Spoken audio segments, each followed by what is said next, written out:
ఎలాంటి వేలం లేకుండా నేరుగా సింగరేణికి బొగ్గు బ్లాక్లను కేటాయించాలని కేంద్ర ప్రభుత్వాన్ని డిమాండ్ చేశారు ఏఐటీయూసీ నాయకులు.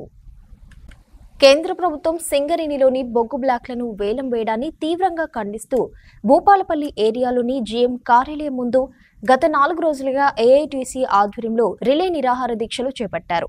కాగా ఈ రోజు దీక్షలలో Bhupalpally KTK 6 incline pit committee సభ్యులు, ఏఐటీయూసీ కార్యకర్తలు పాల్గొన్నారు.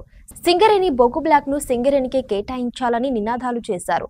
కాగా ఈ రిలే నిరాహార దీక్షను CPI party ward councillor Nookala Bhulakshmi, Singareni contract workers union AITUC branch కార్యదర్శి కుడుదల వెంకటేష్, సెగ్గం రాజేష్లు ప్రారంభించారు. ఈ సందర్భంగా నాయకులు మాట్లాడారు. సింగరేణి ప్రైవేటుకి వ్యతిరేకంగా అన్ని సింగరేణి జీఎంఆర్సీల రిలే నిరాహార దీక్ష ఏర్పాటు చేయడమైనది.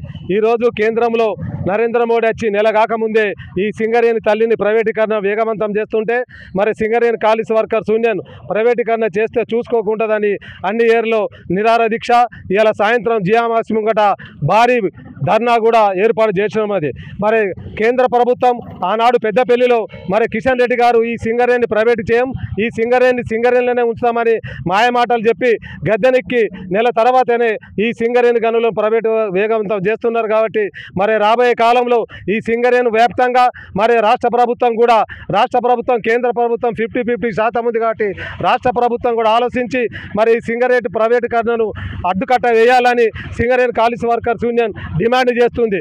రాబోయే కాలంలో అడ్డుకట్ట చేయకపోతే రాష్ట్ర ప్రభుత్వం కానీ కేంద్ర ప్రభుత్వం కానీ ముట్టడిచ్చి సింగరేణి ప్రైవేటు కన్నను అడ్డుకట్ట చేస్తామని సింగరేణి కాలీస్ వర్కర్స్ యూనియన్ తరఫున డిమాండ్ చేస్తుంది.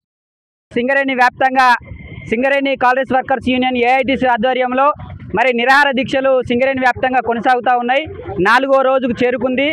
ఈరోజు సింగరేణి ఏదైతే కార్మికుల సమస్యలు పరిష్కారం చేయాల్సినటువంటి అవసరం రాష్ట్ర కేంద్ర ప్రభుత్వాలకు ఉన్నప్పటికీ కూడా 4వ రోజుకు చేరుకున్న కార్మికుల గోడు వెళ్ళబోసిన రాష్ట్ర ప్రభుత్వం కానీ కేంద్ర ప్రభుత్వం కానీ ఈరోజు నిమ్మక నీరెత్తనట్టుగా వ్యవహరించేటువంటి తీరు కనపడతా ఉంది. మోడీ రెండోసారి అధికారం చేపట్టిన తర్వాత ఈరోజు బొగ్గు గనుల శాఖ మంత్రి ఆదాని అంబానీ గుర్తుకొచ్చి ఆ ముద్దుబిడ్డలకు ప్రైవేటీకరణ అప్పజెప్పాలనేటువంటి లక్ష్యంతో ఈరోజు సింగరేణి కార్మికులు ఒకప్పుడు 1,25,000 మంది ఉన్నటువంటి కార్మికులను ఈరోజు 35,000, 40,000 మంది కుదించినటువంటి పరిస్థితి ఉంది. ఈ కార్మికులందరినీ కూడా వారి కుటుంబాలని రోడ్డు పాలు చేసేటువంటి విధంగా ఆదానికి అంబానీకి అప్పజెప్పేటువంటి ప్రయత్నంలో వేగవంతం చేస్తూ ఉన్నారు. మోడీకి ఓట్లేసిన పాపానికి ఈరోజు సింగరేణి కార్మికుల కుటుంబాలను రోడ్డు పాలు చేసి చిన్నభిన్నం చేసేటువంటి పరిస్థితి కనపడతా ఉంది.